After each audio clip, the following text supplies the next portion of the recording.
Good day, folks, and welcome to another edition of Lumberjack Logic. I am your host, Neil Johnson, and I'm so excited to share this report with you. MSNBC host Mika Brzezinski is in complete meltdown. This is absolutely beautiful. So, give you a little background on this. The polling numbers just came out of Iowa for the upcoming caucuses.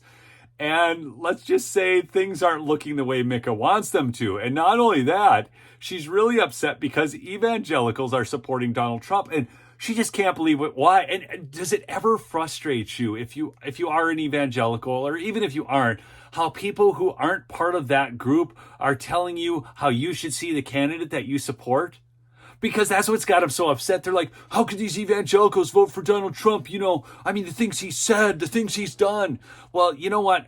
All of us actually have a past that has things we're not proud of. Every single person out there. But here's the difference. Donald Trump, when he was elected president, actually did what he said he was going to do. Yeah, promises made, promises kept. He said he'd move the embassy in Jerusalem. He did. He said he'd nominate from this list of people from the Supreme Court for the Supreme Court, and he did. He said that he would, work on building a wall, which he did. Sections of that border wall did go up. The left tries to say he didn't. He actually did. And he did this with a Congress that was completely opposed to him, with investigations going on nonstop, false investigations, I might add, about Russia collusion and so on. And so watch this clip from Mika. Iowa caucuses. New polling shows former President Trump making larger inroads with two key groups when compared to 2016, evangelicals and first-time caucus goers. These numbers are off the hook, but watch her face, people. I'm going to play it again. Just watch her face. This is so awesome. Evangelicals and first-time caucus goers.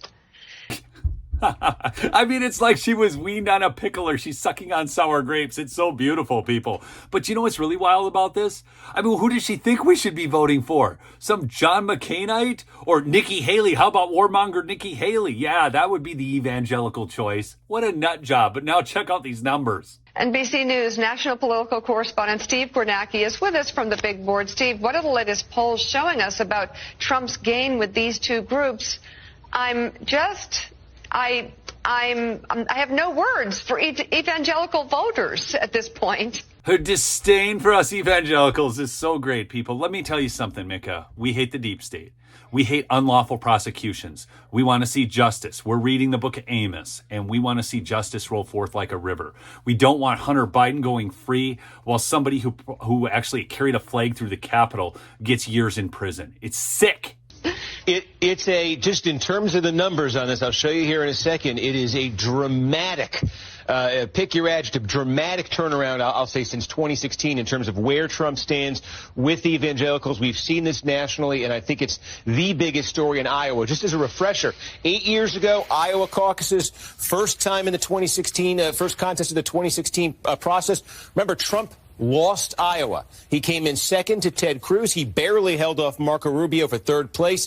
Remember, there were a couple days there after Iowa in 2016. People were saying, hey, maybe this Trump thing will all fall apart. He ended up winning New Hampshire, turning it around. But the overriding reason that Donald Trump lost Iowa in 2016 is right here.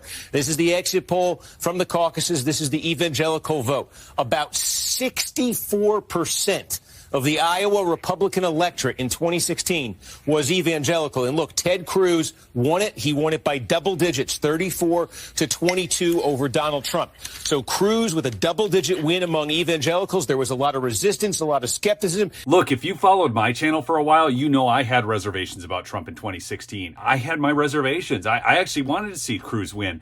And then I found out that Donald Trump can win in ways other people can't. He can destroy the Democrats' blue wall, and he actually just keeps his promises. And that's why we all like him so much now. So whether we had reservations about him then or not, now we are much more supportive of him. And I've heard many people say this, and it's true for me too. I'd walk across broken glass to vote for Donald Trump at this point because he's the one guy who did what he said he was going to do. That was 2016. Our most recent NBC News Des Moines Register poll out of Iowa. This is about a month old, but this is what we've been seeing all year. Among evangelicals, look at the turnaround.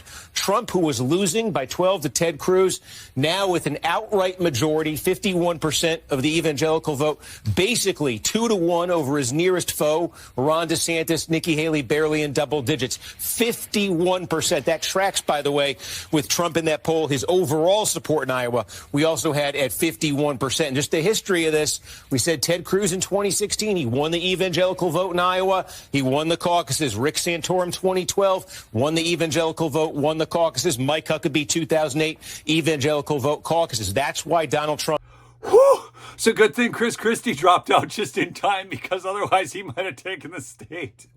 Sorry, I couldn't help myself. But look, in all reality, neither Ron DeSantis or Nikki Haley is going to win Iowa. But now look at these numbers from first-time caucus goers. The biggest reason Trump has been winning and winning big in these Iowa polls. But we mentioned that other group. This is always a wild card group in caucuses. First-time caucus goers can often be about 40% of the caucus electorate. Here is a group that Trump won in 2016, although it was close. He got 30%. Cruz, Rubio, both in the 20s. So this was a group that kept Trump in the game in 2016. Wasn't enough to win the state for him. But look at this.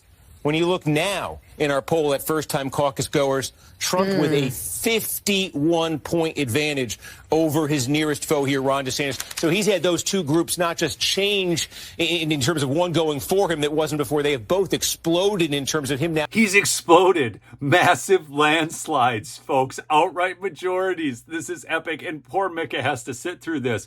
But you know what? I'm going to throw in some bonus material, some free audio for you. This is Chris Christie admitting the same thing on a hot mic.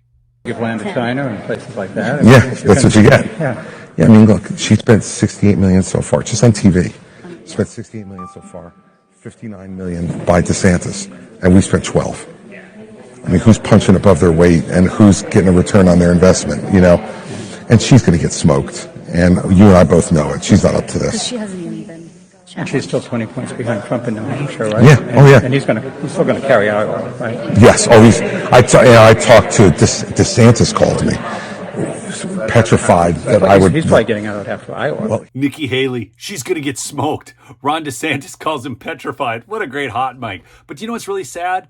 Conservative Inc. will have spent over $400 million trying to unseat Donald Trump in the primaries. Money that could have been used to defeat Joe Biden in the general.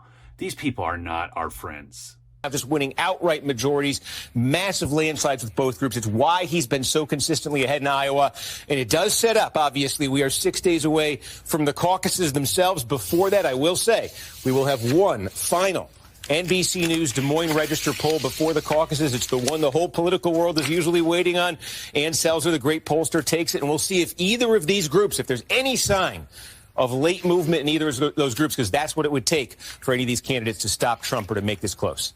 Wow. NBC's Steve Kornacki, thank you very much. I think we'll see a lot of you soon. Do you see how upset she is? The disdain she has for you, the Trump voter. She cannot believe that you evangelicals would vote for him. Or even if you're not evangelical, it doesn't matter. She cannot stand him. She loathes him. And all these people do. But I'm going to give you a little, I guess, insight into the next poll, the one that everybody, the whole political world's waiting on.